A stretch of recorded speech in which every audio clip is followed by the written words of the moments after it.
경제적 자유를 추구하는 유대인의 사고법 7가지. 유대인은 어떻게 부자가 되었는가? 부자하면 떠오르는 민족이 있는데 바로 유대인입니다. 로스차일드 가문부터 투자의 대부로 통하는 워렌 버핏, 영화감독 스티븐 스필버그까지 수많은 유대인들은 자본주의 철학에 영향을 끼쳤습니다. 독일 경제학자 베르너 존 바르트는 유대인이 북반구에 분산 이주하지 않았다면 근대 자본주의는 발생하지 않았을 것이라는 말을 했을 정도입니다. 조그마한 동네 가게에서부터 거대 재벌에 이르기까지 그들은 어떻게 세계 경제를 좌지우지하게 되었을까요?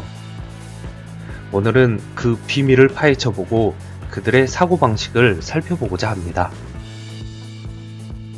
첫째, 생각 공부. 유대인은 말합니다. 경제적 자유를 찾는 첫걸음은 생각이다.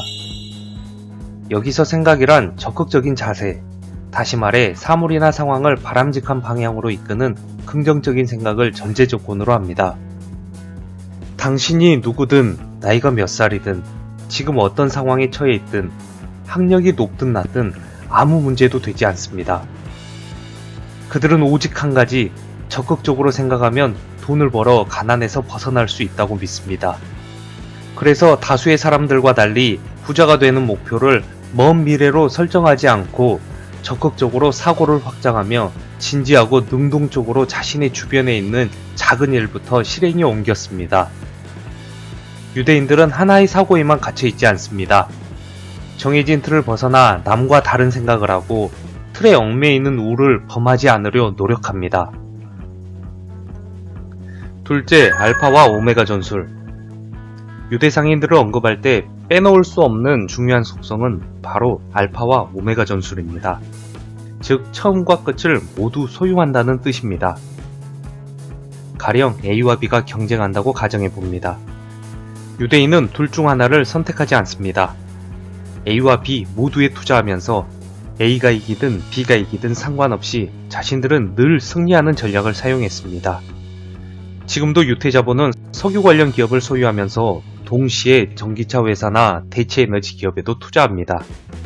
그들은 어떤 싸움에서든지 항상 돈을 벌 수밖에 없는 구조를 만드는 데 능합니다. 셋째, 보이지 않는 지식. 봉이 김선달이 대동강물을 팔았다면 유대인은 눈에 보이지 않는 지식을 팔았습니다. 실제로 탈무드에는 음악과 미술 같은 지적인 활동이 금전보다 더 가치 있다고 전하는 이야기가 많습니다. 이들은 형태가 없는 일은 경쟁자가 적어 비교적 쉽게 비즈니스를 확립할 수 있다고 보았습니다. 예컨대 월스트리트를 위시한 세계 금융산업은 사실상 유대인의 손아귀에 있고 IT 산업에서도 구글, 페이스북, 오라클 등 선두기업 창업자 역시 모두 다 유대인입니다. 영화 산업은 아예 유대인에 의해 태동되었으며 할리우드 제작자 대부분이 유대인입니다. 이외에도 언론과 의료, 법률과 컨설팅 산업 등 서비스 산업 대부분을 유대인이 주도하고 있습니다. 넷째, 디테일이 성패를 결정한다.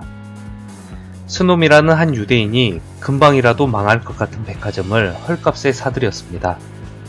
사람들은 그를 매우 어리석다고 생각했습니다. 하지만 모두의 예상을 뒤엎고 이 백화점은 불과 3년 만에 업계의 다크호스로 떠올랐습니다. 과연 그가 어떻게 했길래 이런 폭풍적인 성장이 가능했을까요? 스놈은 백화점을 인수하고 나서 잘나가는 백화점의 쓰레기통을 뒤지기 시작했습니다. 그리고 고객들이 버린 영수증을 모아 어떤 상품이 인기가 있는지, 추가 구매하는 제품은 무엇인지 등을 분석했습니다. 이를 통해 고객의 소비 심리와 구매 양상을 파악하여 백화점을 정상화하는 데 걸리는 시간과 노력을 줄일 수 있었습니다. 유대인은 말합니다. 작은 변화와 디테일이 만나면 엄청난 차이를 만들어낸다고 말입니다. 다섯째, 1과 250 법칙. 1과 250 법칙은 고객 한 명을 만족시키면 그 한 명의 고객이 새로운 고객 250명을 데려올 수 있다는 의미입니다. 반대로 고객 한 명을 화나게 하면 잠재 고객 250명이 달아날 수도 있다는 뜻입니다. 고객이 훌륭한 제품이나 서비스를 제공받으면 고객은 당신을 좋아하게 되고 어디를 가든 당신의 제품과 서비스를 홍보할 것입니다. 당연히 좋은 입소문은 널리 퍼지게 될 것입니다.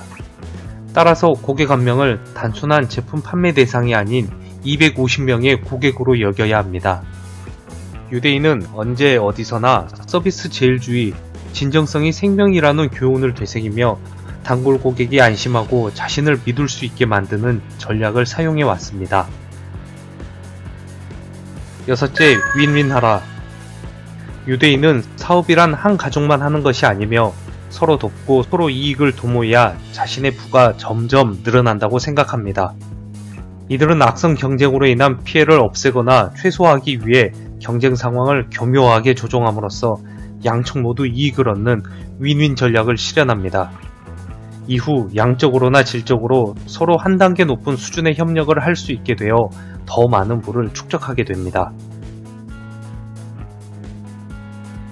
일곱째, 부정적인 감정을 다스려라. 부정적인 감정은 그 사람을 고통스럽게 할 뿐 긍정적인 변화를 거의 일으키지 못합니다. 부를 획득한 유대인은 결코 부정적인 감정에 휘말리지 않습니다. 부정적인 감정 때문에 일을 그르치거나 쓸데없이 힘을 낭비하지도 않습니다. 대신에 자신을 믿으며 마지막에 웃는 사람이 승자라는 마인드로 자신과 상대방을 격려합니다. 세상은 주로 낙관주의자들이 승리한다고 합니다. 이는 그들이 항상 옳기 때문이 아니라 긍정적이기 때문입니다. 감사합니다. 푸골림이었습니다. 본 영상은 도서 유대인의 생각 공부를 참고하여 제작하였습니다.